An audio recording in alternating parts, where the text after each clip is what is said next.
తెలంగాణ తల్లి విగ్రహంలో మార్పులు చేస్తామని మంత్రి పొంగులేటి శ్రీనివాస్ రెడ్డి ప్రకటించారు. రాష్ట్ర అధికార గీతంగా జయ జయ హే తెలంగాణను కేబినెట్ నిర్ణయించిందన్నారు. అసెంబ్లీలో గవర్నర్ ప్రసంగానికి మంత్రివర్గంలో ఆమోదం లభించిందన్నారు. తెలంగాణ రాష్ట్రం ఏర్పడ్డాక వాహన రిజిస్ట్రేషన్లలో ఇప్పటి వరకు నెంబర్కి ముందు రాష్ట్రం పేరును సూచించేలా టీఎస్ అనే అక్షరాలు ఇకపై టీజీ అనే అక్షరాలుగా మారబోతున్నాయి. సీఎం రేవంత్ రెడ్డి అధ్యక్షతన నిర్వహించిన కేబినెట్ సమావేశంలో ఈ మేరకు నిర్ణయం తీసుకున్నారు. అయితే టీఎస్ను టీజీగా మార్చడంపై మంత్రి పొంగులేటి క్లారిటీ ఇచ్చారు. తెలంగాణకు కేంద్రం టీజీ అనే అప్రూవల్ ఇచ్చింది, కానీ గత ప్రభుత్వం టీఎస్గా మార్చేసిందన్నారు. ఇప్పుడు తెలంగాణ టీజీగానే ఉండాలని మంత్రివర్గంలో వెల్లడించారు. రాబోయే లోక్సభ ఎన్నికలు చాలా ప్రధానమైనవని సిపిఐ జాతీయ ప్రధాన కార్యదర్శి డి రాజా అన్నారు. సముచిత స్థానాల్లో పోటీ చేసేలా ఇండియా కూటమితో సంప్రదింపులు జరుపుతున్నామన్నారు. అందుకు సంబంధించి కమిటీ కూడా వేశామన్నారు రాజా.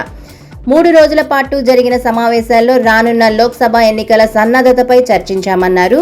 బీజేపీ మూడోసారి అధికారంలోకి వస్తే మాత్రం దేశానికి విపత్తు తప్పదన్నారు సిపిఐ జాతీయ ప్రధాన కార్యదర్శి డి రాజా. ప్రాజెక్టులు కేఆర్ఎంబీకి అప్పగించేది లేదన్నారు మంత్రి ఉత్తమ్ కుమార్ రెడ్డి. ప్రాజెక్టుల విషయంలో కేసీఆర్ సర్వనాశనం చేశారని 95,000 కోట్లు ఖర్చు చేసి ఒక్క ఎకరానికి కూడా నీళ్లివ్వలేదన్నారు. ఎత్తిపోతల ద్వారా జగన్ రోజుకు 8 టీఎంసీల నీరు ఎత్తుకెళ్తుంటే కేసీఆర్ కేవలం 2 టీఎంసీల కోసం 1,00,000 కోట్లు ఖర్చు పెట్టి కాళేశ్వరంను నిర్మించే ప్రయత్నం చేశారని ఆరోపించారు. దేశానికి స్వాతంత్ర్యం వచ్చాక దీర్ఘకాలం పాటు అధికారంలో ఉన్న ప్రభుత్వాలు భారత్లోని పవిత్ర స్థలాల ప్రాముఖ్యతను గుర్తించడంలో విఫలమయ్యాయన్నారు ప్రధాని మోదీ. అసోంలోని 11,600 కోట్ల విలువైన అభివృద్ధి ప్రాజెక్టులను ప్రారంభించి మాట్లాడారు.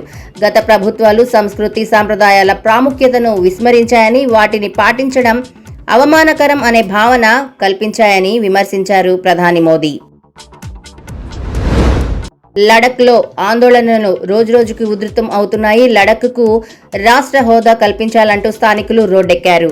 గిరిజన రాష్ట్రంగా గుర్తింపు, స్థానికులకు ఉద్యోగ రిజర్వేషన్లు, లడఖ్ కార్గిల్కు ఒక్కో పార్లమెంటరీ సీటు కేటాయింపు అనే డిమాండ్లను నిరసనకారులు లేవనెత్తారు.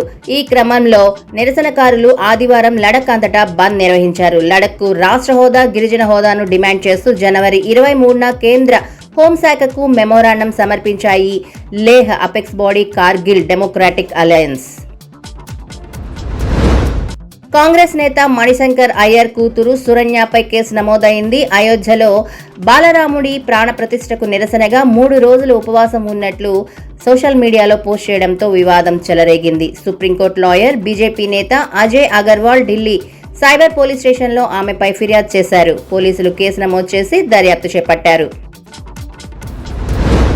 కర్ణాటకలో మంకీ ఫీవర్ కలకలం రేపుతోంది. ఈ మంకీ ఫీవర్ కేసులు వేగంగా నమోదవుతున్నట్లు ఆరోగ్య శాఖ అధికారులు పేర్కొన్నారు. ఇప్పటి వరకు 31 మందికి వైరస్ సోకగా ఇందులో 12 మంది ఆసుపత్రిలో చేరి చికిత్స తీసుకుంటూ ఉండగా మిగిలిన వారు ఇంట్లోనే చికిత్స పొందుతున్నారన్నారు. జనవరి 16న కర్ణాటకలో తొలి మంకీ ఫీవర్ కేసు నమోదైందని చెప్పారు. బీజేపీ కురువృద్ధుడు ఎల్కే అద్వానీకి భారతరత్న ప్రకటించడంపై సిపిఐ నారాయణ సంచలన వ్యాఖ్యలు చేశారు. అయోధ్యలో రామమందిరం నిర్మాణం చేపట్టాలని ఎల్కే అద్వానీ ప్రారంభించిన రథయాత్ర మత కల్లోలాలు సృష్టించిందని విమర్శించారు. మత కల్లోలాలకు కారణమైన జైల్లో ఉండాల్సిన అద్రత్న ఇచ్చిందని సంచలన వ్యాఖ్యలు చేశారు నారాయణ. తిరుమల శ్రీవారి దయతో తాను టీటీడీ చైర్మన్ గా 2 సార్లు, బోర్డు సభ్యుడిగా 3 సార్లు ఉన్నానన్నారు టీటీడీ చైర్మన్ భూమన కరుణాకర్ రెడ్డి. తిరుమల ఆస్థాన మండపంలో జరిగిన ధార్మిక సదస్సులో మాట్లాడుతూ తాను అభ్యుదయ రాజకీయాల్లో ఉన్న సమయంలోనూ భగవంతుణ్ణి, సనాతన హిందూ ధర్మాన్ని వ్యతిరేకించలేదన్నారు.